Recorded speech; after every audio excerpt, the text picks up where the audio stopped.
Victory. What does it mean to you? Do you even know what your victory is and what it looks like to you precisely?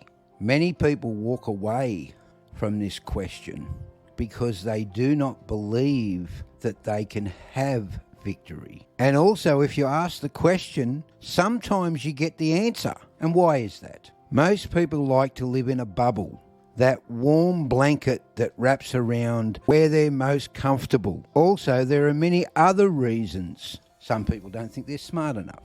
Some people think that all the opportunity in the world is already taken. Some people may think that it's too much hard work. Others think that the world is against them.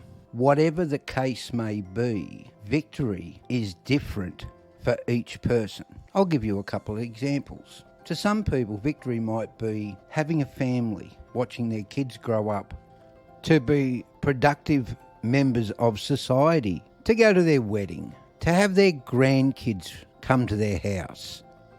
And yet to some people, having kids and being married is a form of slavery. It just depends on what your outlook to that sort of thing is. Other people's victory might be to own a flashy car. Their paradigm is their wealth is their victory. Or maybe to have a successful career is the picture that they see in their head. A lot of people say that they aren't smart enough. And here's two examples where people said to somebody that they weren't smart enough, but then finished up being a genius. Albert Einstein was just a paintings clerk when he first developed the theories that made him famous. He was laughed at by the London Academy initially because he wasn't a recognised scientist. Thomas Edison, they sent a letter home to his mother from his school saying that they couldn't teach him anymore because his intelligence was below par. He only knew what was in the letter after his mother had died.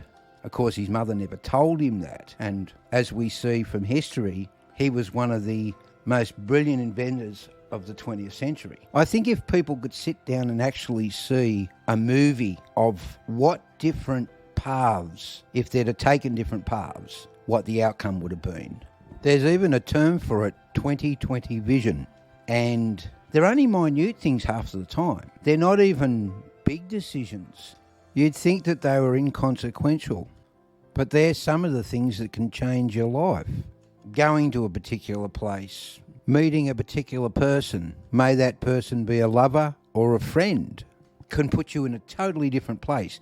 And let's face it, everything that you have succeeded at, somebody's thought was stupid. Everything in human history that has changed the course of history, somebody said to that person, oh, that's just dumb. And 9 times out of 10 have actually fought with them over it. It's inevitable sometimes that you will lose friends and even relatives because you want a better life.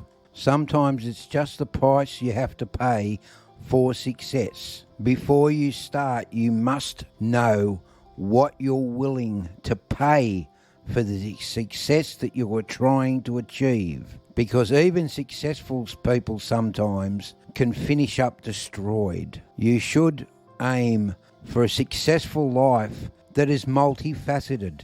Now, did they find it easy? No. Everything that is been a human advancement has been a struggle. Some people may have made it look easy, but the people that have struggled and succeeded have had a clear image inside their head.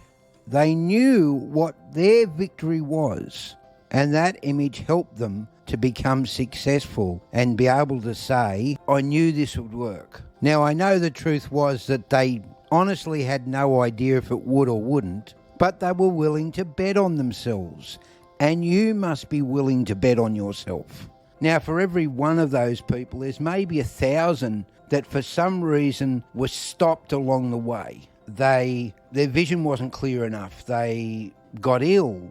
There are 1,000 reasons that can stop you. But also there are thousands of reasons why people don't even start. But the point being is that regret is harder to cop than failure. The only way you'll know what your victory is is to sit down and think about what you think victory is to you. By envisioning what you may be able to achieve, that is possible to achieve, then you'll be able to sit down and write a better script to what can possibly happen and write it down. And every time you get a better definition of it, write it down. Read it regularly. Improve on it, and victory will be yours. But don't think it'll be easy, and don't think it'll happen in 5 minutes, because victory is like training for the Olympics. It takes years.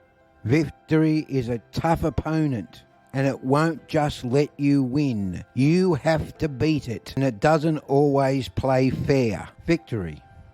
I think we can all agree that faith is a very extensive subject. And over the last few years, I've been writing an intensive book on the subject. This book shows many examples of how faith has changed people's lives, and by the same token, showing how the lack of faith has destroyed their lives or has been a negative force in their lives.